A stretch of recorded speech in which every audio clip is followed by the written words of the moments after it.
तर नमस्कार मंडळी, स्वागत आहे तुमचं आमचं आणि आपल्या सर्वांचं आवडतं युट्यूब चॅनल गावरान बेस्ट एक्सपर्ट हेल्दी मेवा गावरानच खावा. तर मंडळी, आज फार्मवर जायला काही वेळ मिळाला नाही आणि तसंही बऱ्याच दिवसांपासून आपला व्हिडिओ आलेला नव्हता, त्यामुळं नाईलाज असतो आज घरातून व्हिडिओ बनवावा लागतोय. तर मंडळी, आजचा आपला टॉपिक आहे ब्रूडिंग मॅनेजमेंट. ब्रूडिंग मॅनेजमेंट म्हणजे ऐकायला तर हा वर्ड एकदम छोटा वाटतो किंवा एक छोटा टॉपिक वाटतो, पण तसं पाहायला गेलं तर सगळ्यात किचकट टॉपिक, सगळ्यात अवघड टॉपिक हा ब्रूडिंग मॅनेजमेंट आहे. तर पिल्ल फार्मवर आल्यानंतर एक साधारण 15 दिवस ते महिनाभर जी अरेंजमेंट करावी लागते, जी काळजी घ्यावी लागते, त्याला ब्रूडिंग अरेंजमेंट असे म्हणतात. तर बघा मंडळी, ब्रूडिंगची गरज का पडली, सगळ्यात महत्वाचा प्रश्न की ब्रूडिंगची गरज काय आहे, कशासाठी ब्रूडिंग करायची.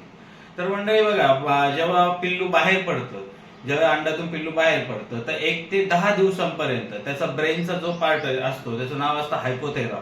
हा हायपोथेरा फार डेव्हलप नसतो. तर हा पार्ट काय काम करतो, तर हा पार्ट असं काम करतो की पिल्लांचं जो बॉडी टेम्परेचर आहे, तर पिल्लांना बॉडी टेम्परेचर किती लागतं, तर 39 डिग्री सेल्सिअस. तर हे बॉडी टेम्परेचर मेंटेन करण्याचं काम हा पार्ट करत असतो. पण 1 ते 10 दिवस हा पार्ट डेव्हलप नसतो, त्यामुळे मग पिल्लं कशी बॉडी टेम्परेचर मेंटेन करणार. तर त्या केसमध्ये आपल्याला त्यांना आर्टिफिशियल हीट म्हणजे बाहेरून त्यांना आपल्याला ऊर्जा द्यावी लागते. तर म्हणून ब्रूडिंगची गरज पडते. तर बघा, ब्रूडिंग म्हणजे पिल्लांना 39 डिग्री टेम्परेचर लागतं आणि जे अडल्ट असतात त्यांना 41 डिग्री पर्यंत टेम्परेचर लागतं. तर बघा, समजा आपण पिल्लांना बाहेरून टेम्परेचर नाही दिलं आणि तो पिल्लांनी पण त्याचं टेम्परेचर मेंटेन नाही केलं, तर त्याचं बॉडी टेम्परेचर हे कमी येऊन पिल्लं मरण पावतात. ह्या केसमध्ये आपलं खूप मोठं नुकसान होऊ शकतं. तर त्यासाठी आपल्याला ब्रूडिंगची गरज पडते. तर मग मनात प्रश्न येईल की पूर्वीच्या काही लोक कुक्कुटपालन करायचे किंवा आपल्या आजी आजोबा पण कुक्कुटपालन करायचे, अगदी 10 कोंबड्यांपासून ते कुक्कुटपालन करायचे. त्यावेळेस ते पण फूड कोंबड्या अंड्यांवर बसवायच्या, पिल्लं काढायच्या. तर मग त्यावेळेस कोणतं ते ब्रूडिंग करत होते किंवा त्यांची कोणती ब्रूडिंग रूम होती.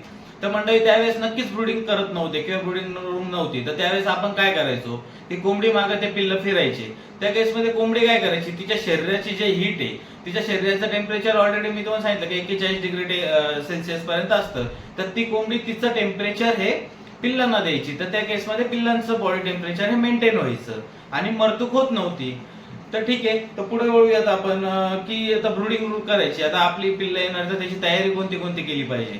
तर ब्रूडिंग रूम मध्ये येताना पहिल्यांदा तुम्ही बघायचं की ब्रूडिंगचं रूमचं आपलं टेम्परेचर किती आहे.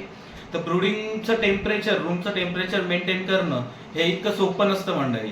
बघा, उन्हाळ्यामध्ये तर ते सहज शक्य होतं की आपण समजा पडदे खाली करू शकतो, टेम्परेचर जास्त झालं तर किंवा कमी झालं तर आपण बल्ब लावू शकतो. पण हिवाळ्यामध्ये किंवा पावसाळ्यामध्ये हे खूप किचकट जातं.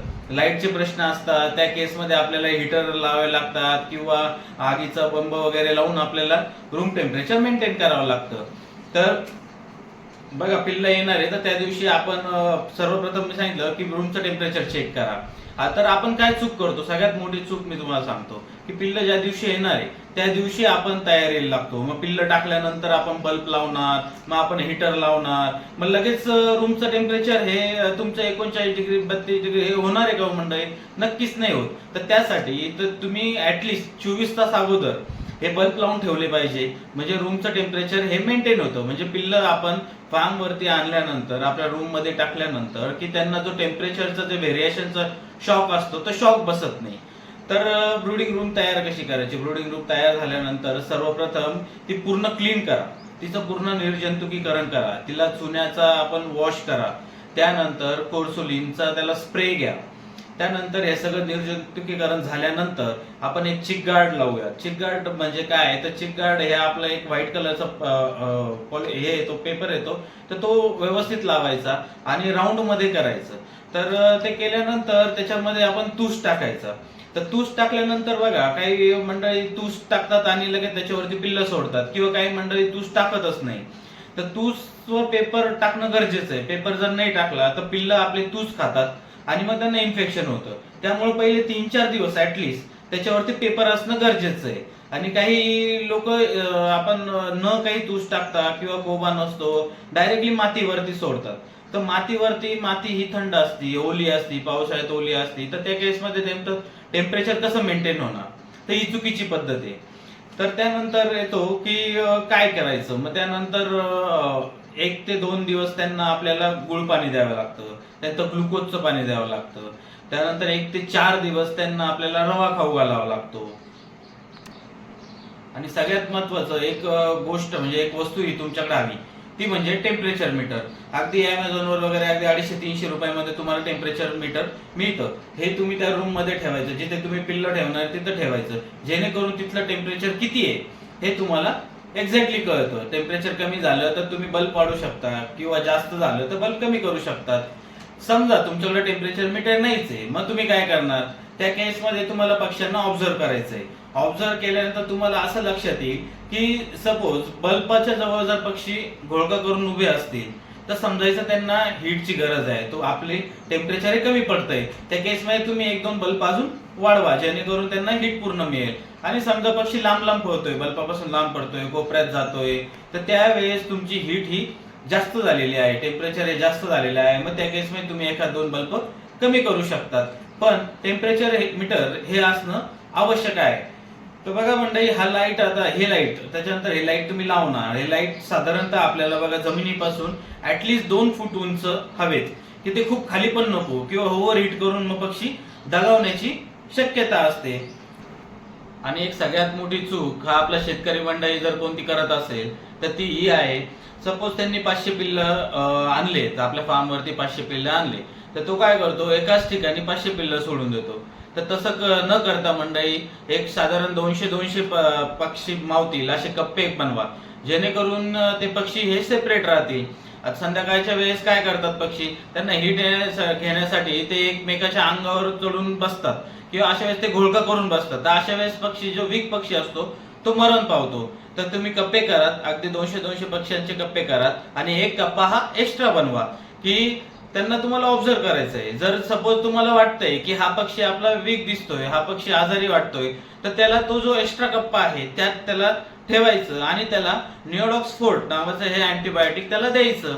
त्यानंतर काय करायचं मंडळी, तर मी तुम्हाला सांगितलंय की पहिले 2 दिवस हे तुम्हाला गुळ पाणी द्यायचं, इलेक्ट्रोड पावडर किंवा ग्लुकॉन डी वगैरे त्या पाण्यात टाकून द्यायचंय.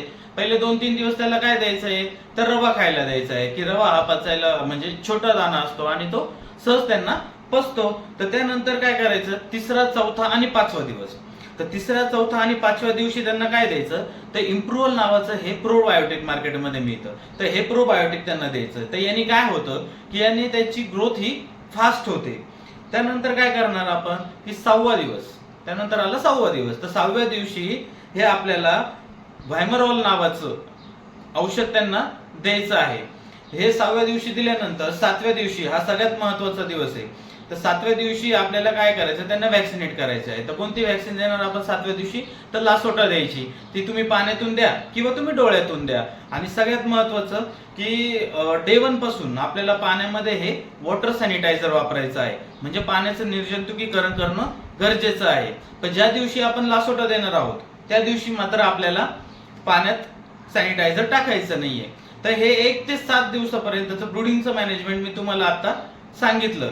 तर पुढच्या व्हिडिओमध्ये मी तुम्हाला 7 दिवसांच्या पुढचं किंवा 1 ते 15 दिवसांचं मी तुम्हाला मॅनेजमेंट सगळं सांगणार आहे. तर त्यासाठी काय करावं लागणार आहे, तर त्यासाठी आपल्या चॅनलला तुम्ही सबस्क्राईब करा, लाईक करा आणि व्हिडिओ जर आवडला असेल तर नक्कीच आपल्या मित्रांपर्यंत शेअर करा, जेणेकरून सगळ्यांना याची मदत होईल. तसंच थांबूयात. धन्यवाद.